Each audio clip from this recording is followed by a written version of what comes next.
All right. Well, happy Tuesday, everyone. Oh, I'm so glad to be back. It felt very strange after, I think, 40 some odd episodes. I need to get the number right.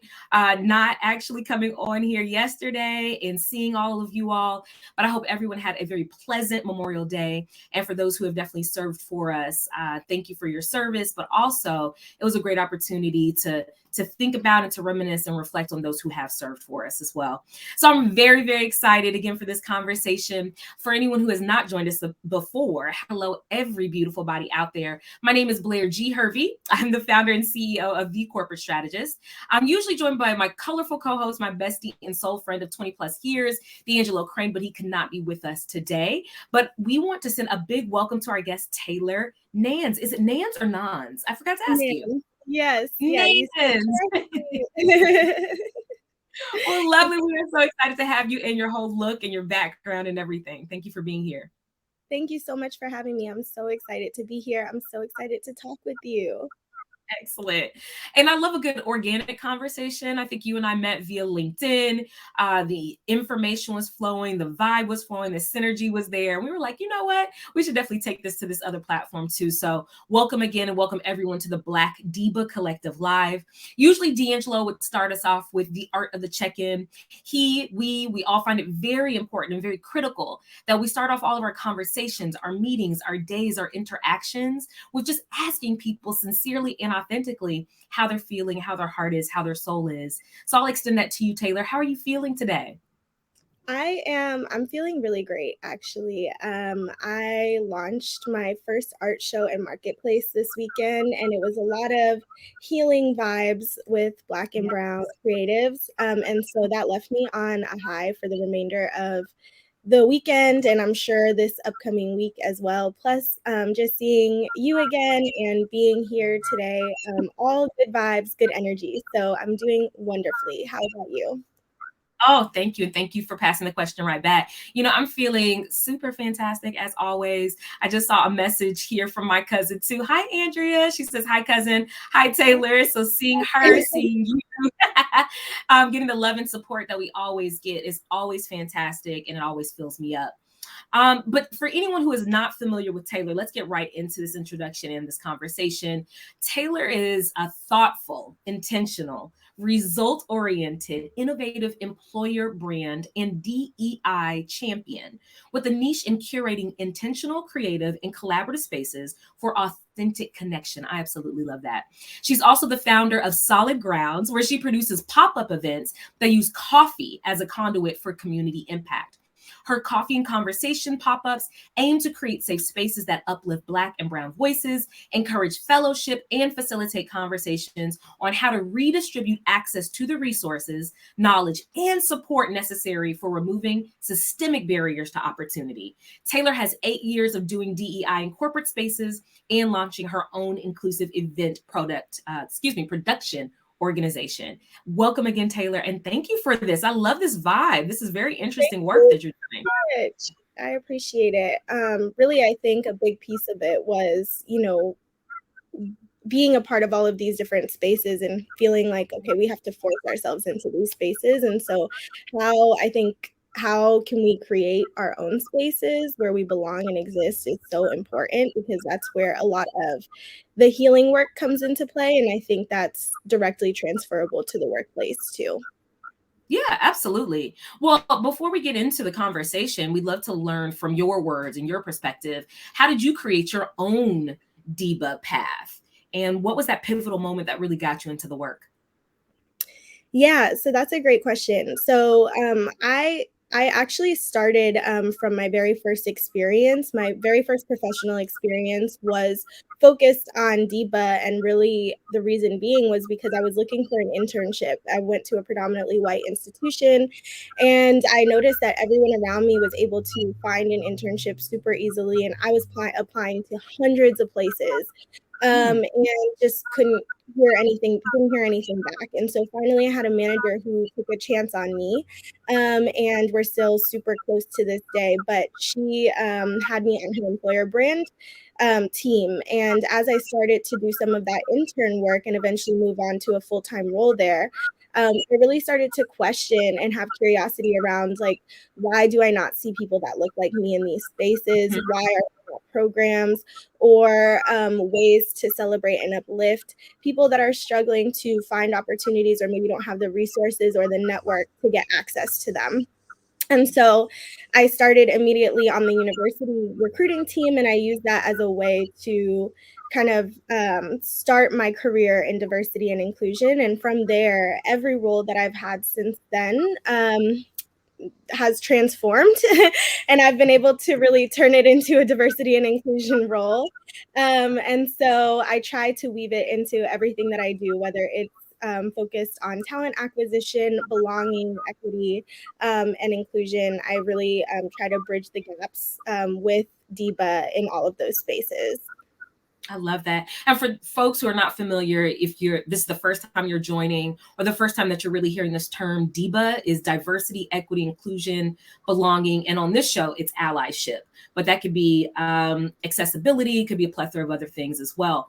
When I think about your journey, I mean, I hear some sentiments of rejection. I hear some sentiments of exclusivity, like, where are everybody else that look like me? Or, is there an opportunity for me to do this thing?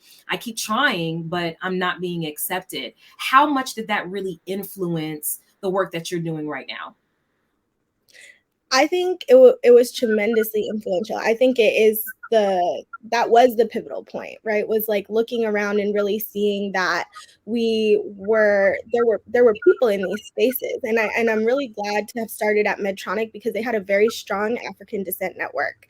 That was my Okay. first career opportunity, and so being able to access a super large employee resource group that was fully built out, that had investment and championship, was really helpful to see in terms of how important that was. And so then from there, being in spaces where that access was not necessarily defined yet or hadn't been, hadn't been a priority, it Mhm. really led to questions of like, why is this gap here? Why does it exist? Why are we being missed? Because we exist and we take up these spaces. And so it really caused me to find creative ways to look at all of the pieces of the work and all of the teams that I was working with to figure out, okay, where can I add value and what am I missing? And really, I think it was almost selfish in the sense that I would think about, the resources, which I think can be a good thing, especially for us, is to really look and think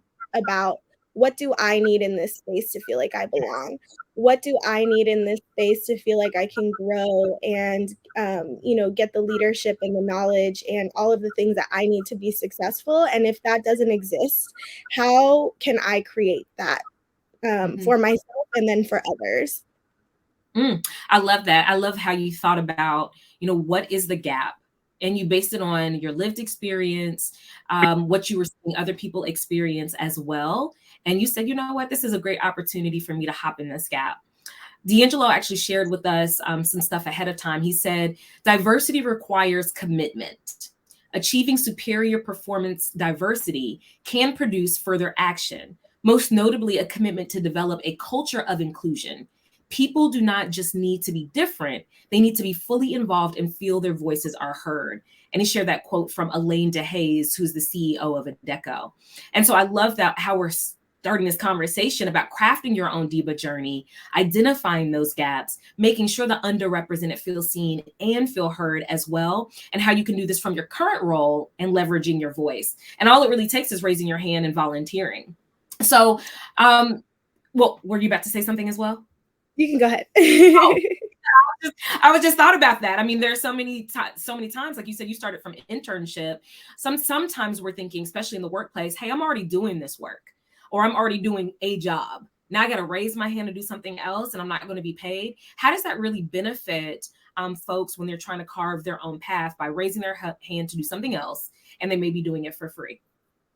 Yeah, I don't think we should do it for free. And that would be, yeah, and that would be my recommendation, is not to do it for free, but really to figure out, and I think a big part of it is like not understanding what our purpose is when we're coming into these roles. So I actually did a session on finding your purpose and your why when you're breaking into tech as Black women. And I did that at when I went to Afrotech last year.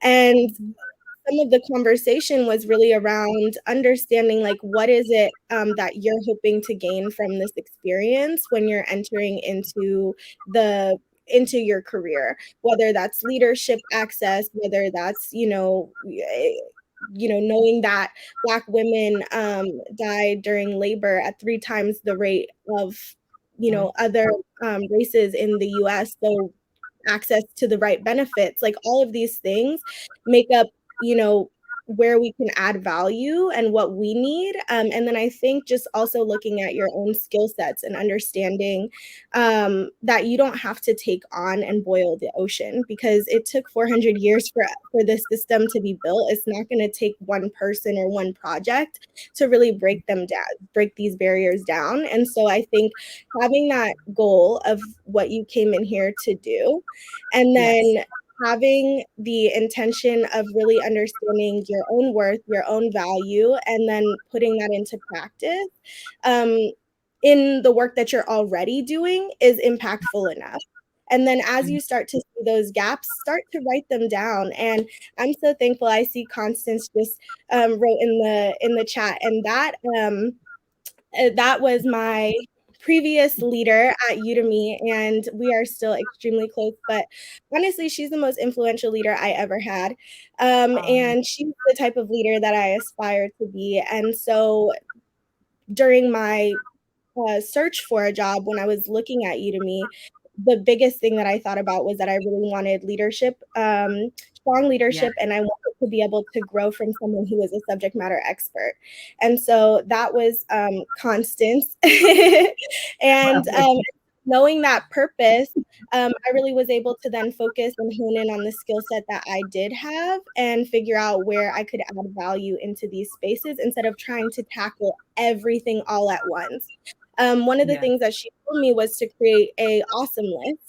And that was to write down all of the extra projects, the extra things that I was doing, the ways that in which I weaved diversity and inclusion into the things that I was already working on or that I decided to take on for myself, so that I could then have a champion who was a leader, but then also me and this list with these metrics and everything kind of packaged to say, like, hey, actually, I'm doing above and beyond what I was, tasked to do, or I'm doing all of these extra things, and I really want to focus my efforts in this space. And you can almost use it as a proposal for encouraging that a role be created or some of your time and effort be paid accordingly.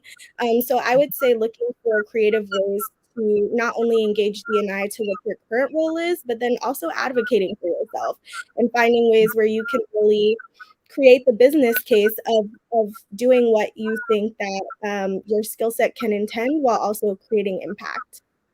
Okay, Taylor, you took all the words right out of my mouth. Yes, I'm loving this love fest on here.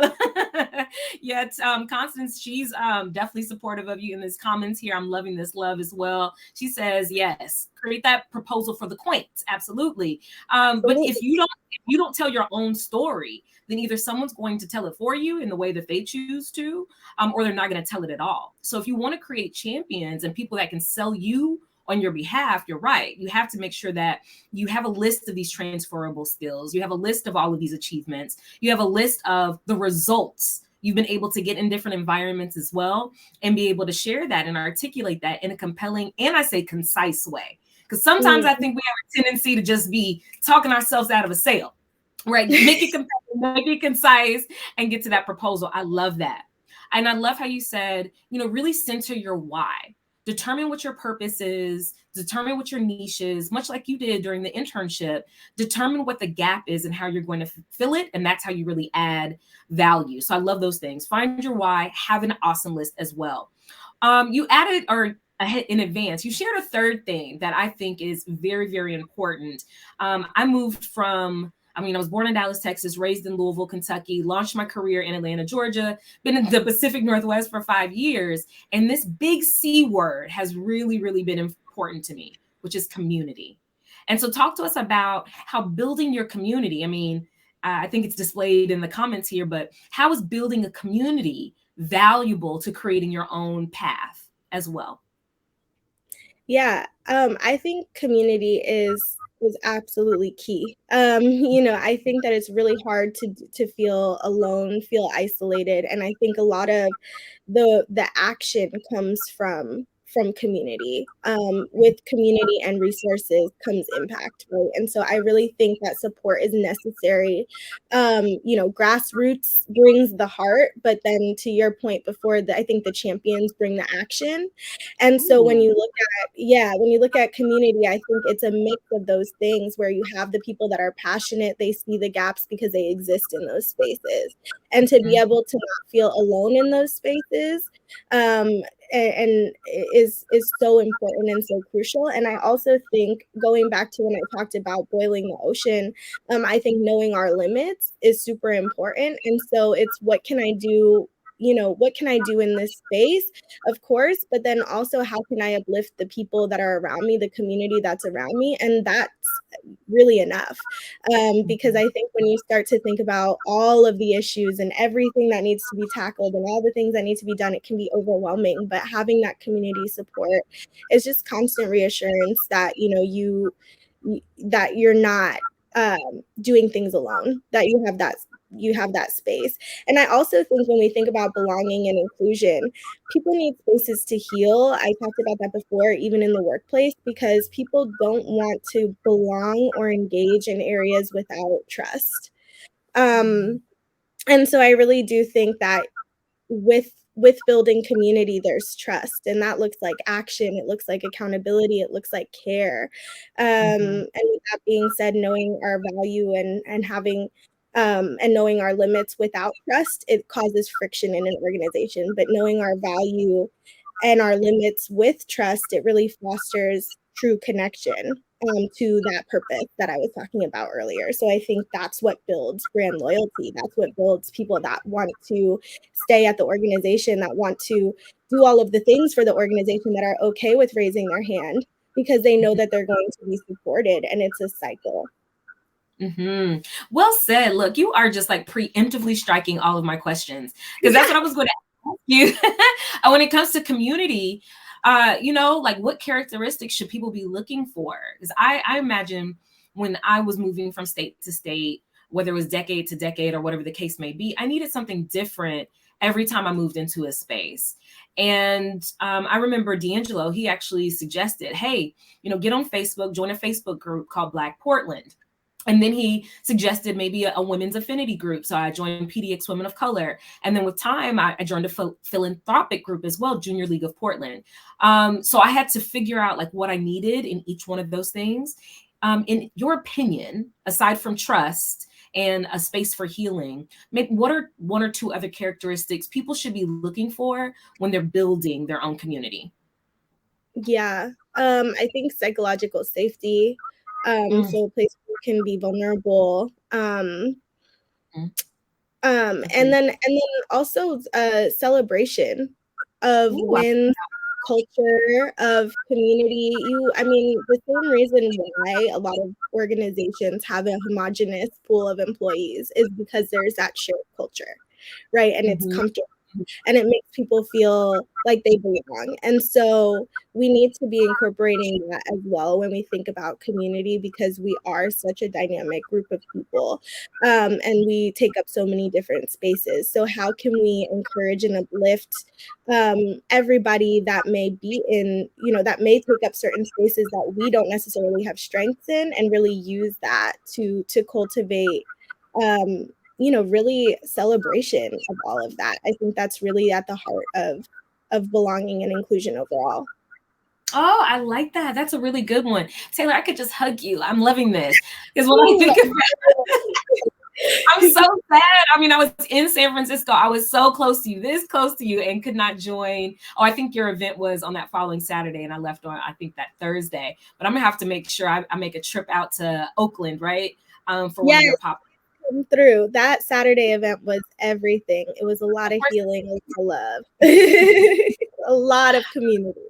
love that. And, you know, I love this essence of celebration, because when I think about in the workplace and there's an opportunity to infuse diversity, right? So we're all there in one place. I can think about the old things that were done, whether it was potlucks or, you know, thinking about like diversity days and things of that nature. But it was really about putting our culture on display. And it wasn't really about recognizing and acknowledging and learning. So I love this essence of celebration.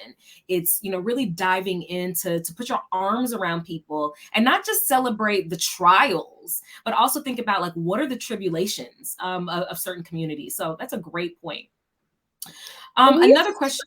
Oh yeah, go ahead. No, go ahead. We also used to talk about, you know, trying to avoid just celebrating like cultural months and just celebrating like Black History Month, and instead making it Black 365. And that's why I also think it's just so important to be celebrating each other all the time, because then it breaks away from this idea that we like have to do these events for one specific group or for a, you know, just to say it gets away from the performative. Yep. Makes room and makes room for genuine connection. Yeah, I like that. Black 365. A couple of people have mentioned even the title of our LinkedIn Live series, being bold and saying the Black DEIBA Collective, ensuring that, you know, we're going to have all kinds of folks on this platform, but the goal is to center Blackness, and it's to center our trials and our tribulations as well. So I love this Black 365. It's not just about going into spaces and being like, oh, I'm going to just whisper the words. I hate when people go into spaces and they, in other spaces, they'll boldly say Black, but then they'll get into the workplace and they may say, well, African American, or they kind of water things down because they don't feel like they can really truly be their biggest, best self. What would you recommend to folks who are carving out their own path, right? So maybe they're gone from internship to a paid position or whatever the case may be, but they're afraid to be their big, bold self because they're still new on this path. What would you say to them? I would just say that that it's important to be curious, and I think that's in everything that you do, but also asking yourself like where that fear might be coming from and what having that fear does in terms of creating the space that you want to exist in, right? Like, I think a lot of times fear holds us back from a lot of things when it comes to negotiation of pay, when it comes to moving up into leadership opportunities. And so this is no different in the sense that, you know, speaking up and being our big, bold selves and recognizing that, you know, Blackness is it's special, it's important, and it should also it's a part of who you show up as, you know?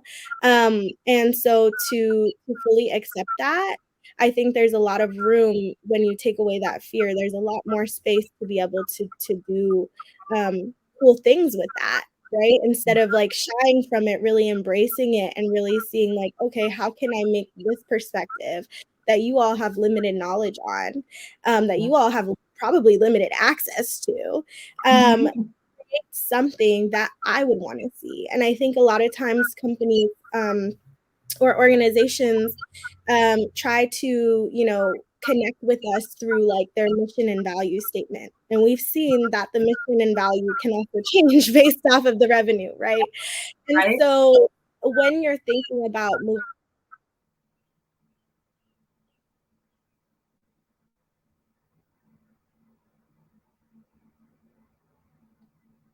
Taylor, are you still with us? I think you froze up there on us for a little moment. I hope we're not all frozen out there. I had another quick question for Taylor. So if she comes back, I'll make sure that I ask her. But she definitely mentioned something about, you know, Afrotech even. You know, with the work that she's been doing, she's carved out her own path. She's become a founder for Solid Grounds. And even the Black DEIBA Collective, we're working on getting to Afrotech as well to do some interviews and things of that nature. So I was going to ask her, maybe we can get her back on but how she actually, continues to elevate in her career, and how she continues to forge this big, bold path. Fantastic, Constance. This big, bold path, despite, already taking another leap of faith or another big step to another part of her career. But I'm sure we'll get that response from her. I want everyone out there to definitely feel encouraged. If y'all don't know anything about me, I have a sales background. Again, being born in Dallas, Texas, raised in Louisville, Kentucky, I took a big leap of faith and decided I was going to elbow my way into sales training, elbow my way into enablement, and my career evolved into a DEI career. And so I think it's really important that, again, like Taylor said, you really hone in on your gifts, you know your why, and you're able to tell your story so that you can fill a void as well. Hi, Miss Taylor, you're back. You're back. Excellent. Me or what? It's all good. Well, I was going to ask you a last question. What I was sharing with the audience is that I was really impressed that you said that you made it to Afrotech. And selfishly, the Black DEIBA Collective, we're working on that effort as well, to interview some folks while we're actually there in this space, and we're working on getting sponsorship. So if you want to sponsor us, definitely find us on Indiegogo, and I'll post a link later. But Taylor, talk to us about the work that you did at Afrotech and the session that you actually you hosted there. Yeah, so I was super excited about Afrotech. I led that initiative for Udemy, but then I also created a separate session with Solid Ground. So that was super exciting. And yeah, so with the session with Udemy, with the initiative with Udemy, I was able to get 25% of our Black employee network from Udemy to attend, as well as bringing in executive leadership, giving out free courses to anybody who checked into our booth, and then also having some inclusive swag. So if you did come to Afrotech, then you were able to see the bonnets that we gave out from Udemy, and everyone loves a good bonnet, okay? Come on for the inclusive swag. I love that. I did a satellite event with Solid Ground. So I found a local coffee shop that was near the space and put together, with a few sponsors, a few panelists, an amazing conversation with leaders and newly graduated employees as well, to really get that range of scope in terms of how do you even think about starting to develop your purpose. And so one of the things that I will share, one of the links I'll share with you after, is kind of a resource hub that I used for one of my a few of my sessions that I've held so far. And in it is the personal growth workbook, but it allows you to create your vivid vision. And that is where you can start to kind of just sit with yourself and really understand, like, what is my purpose in this corporate space? So you can start to get a clear understanding of how to make it happen. Oh, I love that. I was saying that I was really impressed because you continue to elevate in your career. It's not enough to, keep carving out your own path, but you keep walking one foot in front of the other, but you do it purposefully. So I think we can all learn a lot from you in that. So I really appreciate your knowledge and all of your information that you shared today. We usually love to end with a few fun questions. Would that be okay for you? Yes, I would love that. Okay, good. Okay. Couple of rapid fire questions. Where's your favorite place to take a nap? Ooh, the beach. The beach. Okay, I love that. I love the cool breeze of the waves and then the sun. It's like a blanket. Yes. I like that. I think I would be very scared if I was by myself. I don't know why. I'm just like, I don't feel protected. But I love that. You have the sun beaming on you as well. My favorite place is a flight. I love to go to sleep on the plane. That's my favorite. Definitely. And I'm from South Florida, so the beach is definitely, second home to me. That's your safe space. Love it. All right, texting or talking? Talking, 100%. Worst texter ever. Like to the all my presence when it's face to face or when we're on the phone, like, it's all about you. But as soon as that text message hit, woo.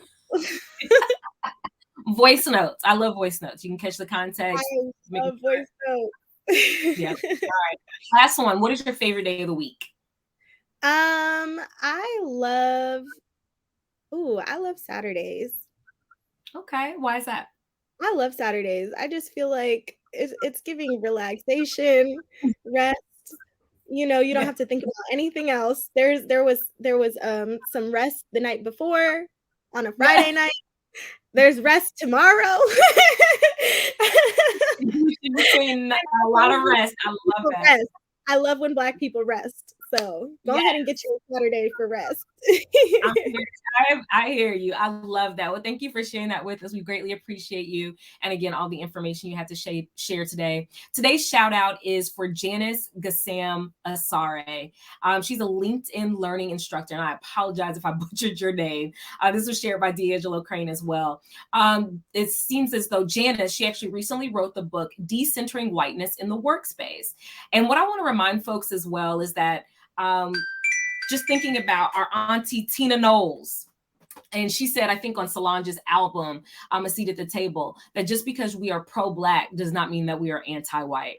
So grab this book, learn a little bit more about it. It sounds like you can pre-order it on Amazon as well. I appreciate you all for joining in with us today and learning from Taylor, learning from us every single weekday at 12 p.m. Pacific, 3 p.m. Eastern Standard Time. Make sure that you join us for your daily dose of D&B with D&B on the Black DEIBA Collective. Y'all have a great day and a great week. Thank you so much. Thanks, Taylor. Thank you.